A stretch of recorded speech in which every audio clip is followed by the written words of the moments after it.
Hello, everybody. Welcome back to The How. My name is Johnny Fahey, and today we sat down with Caden, Shah, and Brody Variano to talk about their backgrounds as players and upcoming MSL opponents. Enjoy. Hello, everybody. Welcome back to The How. My name is Johnny Fahey, and the producer of today's show is Jack Foster. Today in the Hersey Dispatch Studio, we're joined by Caden, Shah, and Brody Variano of the Hersey varsity basketball team. How's everybody doing today? Good. Bright and early in this morning. Very early. Brody came in last time we tried to get him in here. He didn't come. He was sleeping in, but he got up this time. So we're gonna start off just by talking about your introduction to kind of basketball with Hersey. So how long have you guys been playing basketball in general, and then what have you enjoyed? What have you loved about Hersey itself? Well, I've been playing basketball since I was 5. I just love the group of guys that we have on our team. Just being with them all the time. It's just makes basketball more enjoyable. Of course, yeah. I've had a long career with Hersey High School. Even me and Johnny's 6th grade B team feeder team. Of course. All the way up into 8th grade, and then freshman year on the A team, and then kept moving up the ranks, and then now we're here on varsity. So it's been a long way. Yeah, it's been a very very long time. What's been your favorite part about Hersey basketball so far? Honestly, probably just my freshman year. Came in pretty excited. The freshman team, that's probably the most fun of my life. Got moved up to sophomore. That was fun too, but just ultimately being with my guys, just playing with my boys, it's a fun time, and can't take that for granted, Of course. So, Brody, last year you tied the three-point record in the game. Sir. Against Wheeling, who you're coming up against this Friday. Do you think you have another shot at breaking that record? It'll be tough. It'll definitely be tough. I think as long as they don't face guard me, there's always a shot. But, I doubt that I'll even be able to get up. Last time I think I got up 13 threes, which, that's a lot of shots. It's a lot of shots. But I think they'll still stay in their zone. But, yeah. Of course. Last time, the second you had the ball, when you already had the 9 threes, you were getting, punched and attacked. They had to take you out of the game because they didn't want you to get hurt. But, this year, going from a junior, playing a lot of minutes on varsity to a senior now, how are you kind of converting into a little bit of a leader? What have been some of the struggles of that? Yeah, at the start of the season, I think we had a little, not a meeting, but everybody just voted for their captains on a piece of paper. And then it was me and Jackson or whatever. It kind of makes sense. We've both been on varsity for a long time. But, yeah, it's different. I got to be more vocal because I think I'm more of not a shy kid, but not super vocal. So definitely making that adjustment and just leading by example for me is a huge one. Of course, yeah. Now over to Caden a little bit. What kind of impact are you looking to make coming into the game, being that sixth guy or the first guy off that bench, ready to go, hitting some clutch threes? What are you looking to do? Well, I'm just an energy guy for real. So I just come out there, play some defense. If I get some shots up, I'll get some shots up. But, I'll just play defense. I don't need, shots a game. I'll guard their best player. I'll do whatever needs to be done. Of course. I know my role. Of course. And, you're not, the tallest player. So, how does that size advantage, how do you kind of combat that? Well, height doesn't really matter, It's all in your heart. How bad do you really want it? Heart over height. Got it, of course. You guys were saying some pretty good quotes before the pod. Can you give me a few more? Yeah. So I think my favorite one is don't water a fake plant. It's kind of just saying basically if you're trying to fix a problem to a subject or something that just can't be fixed. I could be using a multitude of ways, but basically if you're watering a fake plant, it's not doing anything. It's already not going to work. And you were saying something about Velcro? No. That one's a good one, but my favorite one is don't shovel my porch. It just basically means worry about your own stuff, man. I'll do me, you do you. At the end of the day, we're all our own person. Don't worry about me. Got it. I like it. I like them both. The Velcro one was pretty good too. Don't strap your Velcro. It's don't take the easy way out. Yeah. Some pretty good ones. So Coach Wadlowski is his first year coaching. I think he's done a pretty decent job. What do you guys think about his, style of coaching compared to the last two? You guys have both played under 3 different coaches in the past 3 years. It's a big difference, not going to lie. So I had Scott my sophomore year. That was a lot of fun. He knew a lot. Then, my junior year, Hess came in, kind of a new interim head coach that was different. I think he was trying to feel it out a little bit. That was still good, don't get me wrong. And then this year with Wadlowski coming in, it's different. He kind of brings like a intimidation factor. He's walking in like, oh, like, I own the place, this and that. But, he's cool. He definitely knows a lot. He's got a great resume, and, that's great for us. Yeah, of course. Yeah, I completely agree with that. Like, he's like, I don't know how to put this, but like, he just like, he acts like he owns the place, and he does. Like, he's got that aura. So He like, kind of seems like he runs a little bit more of like an yeah, old and he's like school very like well respected like throughout the community and stuff. Like, Yeah, he's a of great course. resume to show for it. So And the thing is, he's got a different coaching style. Like, all these 3 different coaches had different coaching styles, and I think that's like me and Cade had like adjusted a lot, you Yeah. know. But like Wadlowski, like, he's very calm until he's not, and that's how you know like it's getting serious. Yeah, and you guys have adjusted pretty well. I think this is one of the best starts to a Hersey basketball team in the past couple of years. Sure. Really hot start. What do you think is different from last year's team a little bit? I think we just like we got more seniors this year. Like, yes, last year we had Jared. He was like Jared and Justin, 2 seniors. But this year it's just like all of us, and we just like wanted more, I guess.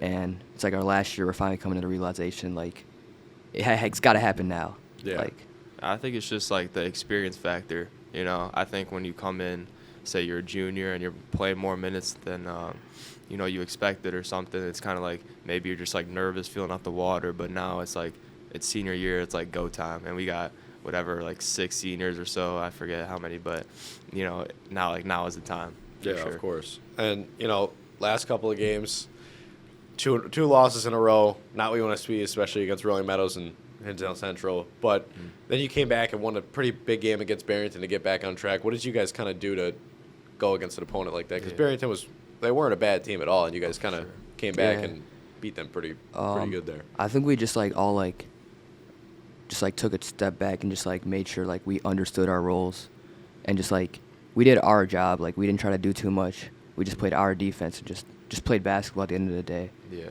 we regrouped after the Rolling Meadows game. The next day we had a game against Glenbard North. That was a solid game. JV got a win in the morning, so that was a big momentum shifter. Beat Glenbard North, and then we play on either Tuesday or Wednesday, I forget. It's Barrington. Yeah, we play against Barrington. Prepared for them well, and then just came in with a good game plan. First half was a little rough, but then we executed well in the second half. Yeah, I wasn't able to make it to that game. I wish I could, but I had work. Nick was telling me that you guys played very well, though, and Yeah, for sure. won by a decent amount. A little bit of a look into the future. You guys are 14-3 overall, 3-1 in conference. You guys are playing BG and Prospect at the end of the month. You play Prospect next Thursday, I believe.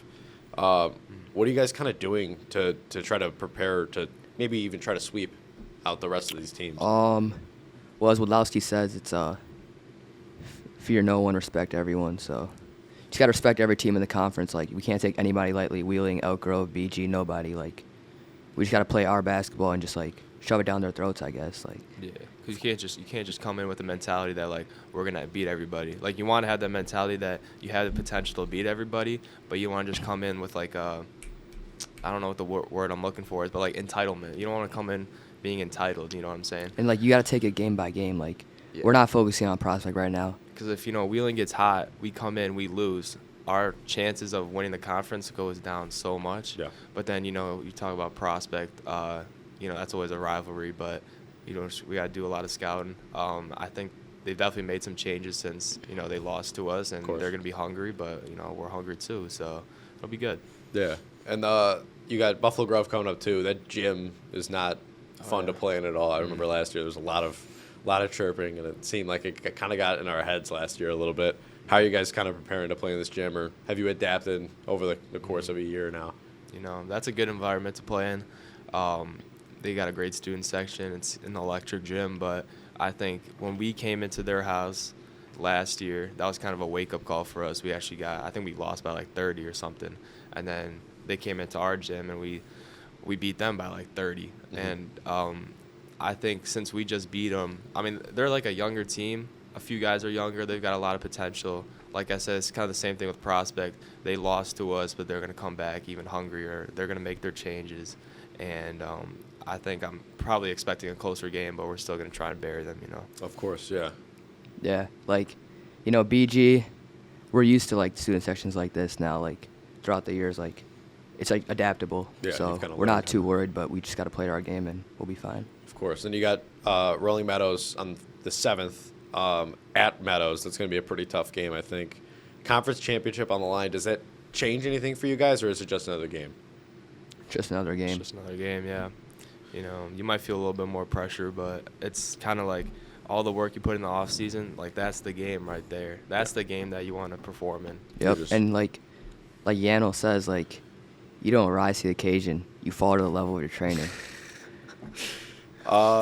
Now into some more, a little bit like some fun questions here. You guys got like a pregame snack? I know we ask this every single time. Yeah. I mean,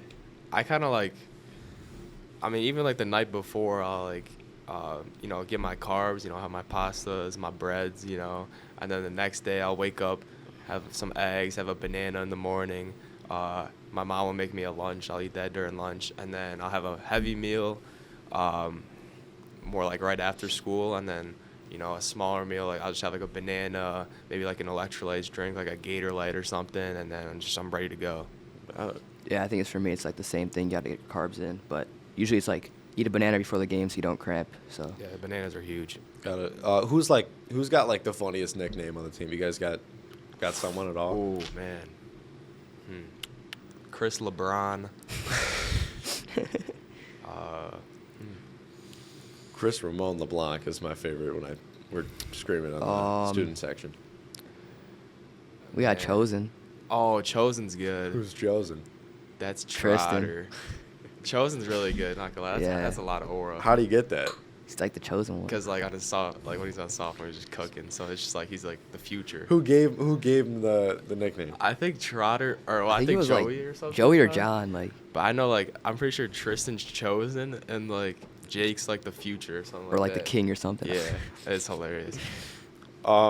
You guys walking into any game, you guys got like a pump up song that you guys like? You listen to some music before the game? Let me check my playlist. Yeah, I might have to do that too. All right, we'll give you some time. But I'd Low-key, say, like any Drake song. Not gonna lie. Yeah, Drake. I'd say I'm more like a calm person before games. Like especially on the bus, I'm just more of a calm, trying to calm the nerves. I'm gonna say like 9 by Drake. It's a pretty Yeah. good song. Not a bad pick at all. Yeah. So Oh, Like Him by Tyler, the Creator. It's a great song. That's looking my go-to. And some like Daniel Caesar songs. Those are like really calm if I'm trying to calm the nerves. Yeah, those are some pretty good choices. I just blanked there. If you guys could play any NBA player or WNBA player in a 1v1, who would it be? Steph Curry. Play against I think Kyrie. It'd be fun to guard him. And you think if you had the ball to start, you could score a single point on either of them? I think that if I had 100 possessions, I'm scoring at least once. Because I remember Yeah. me and Logan had this debate, oh my God, like a million times in like the locker room. I'm like, Logan, I'm telling you, 100 possessions, I'm scoring one time. But that was on Thanasis. I'm scoring on that was Thanasis. not like Thanasis, the worst player in the NBA. Like, I'm scoring. But like Kyrie with his defense, Yeah. 100 possessions, you think you Okay, got? you could get a scoring, shot up, bro, I'm and then it's scoring. like it goes in, it goes in. I'm going to chuck That's up a fair. prayer and it's going to go in. That's fair. If your team had an unlimited budget for one item for the entire team, you guys can get whatever you want. What would you get? New jerseys. Oh my God. Well, we already got new jerseys for the Yeah, brown ones. yeah. They're pretty nice. Yeah, those are We very need nice some- jerseys. We need We some, some new text. Yeah. Some new text. Yeah, for sure. Definitely text. Just because right now we're just rocking like all black fits on game Yeah, yeah. days. Yeah. I've seen him walking around. Mhm. And then finally, what's your guys' like dream high school moment? Like, what would be like the greatest moment of your high school career if you were to do it in a game, like hitting a game-winning three or? It would be that. It would Yeah, hit a game-winning game-winning three against Prospect, Meadows, maybe in a conference championship game. The crowd erupts. I mean, that's the dream. That would be pretty awesome. Well, that's it for today's show. Thank you so much, Yeah. Caden, Shah, and Brody Variano. Thank you. Thank you for having me. And thanks to our viewers for tuning in. Also, a special thanks to our sponsor, Jets Pizza, right over there on Rand Road. That'll do it from this episode. I'm Johnny Fahey, and on behalf of Jack Foster, we hope to see you again in the next episode. See you. Thank you.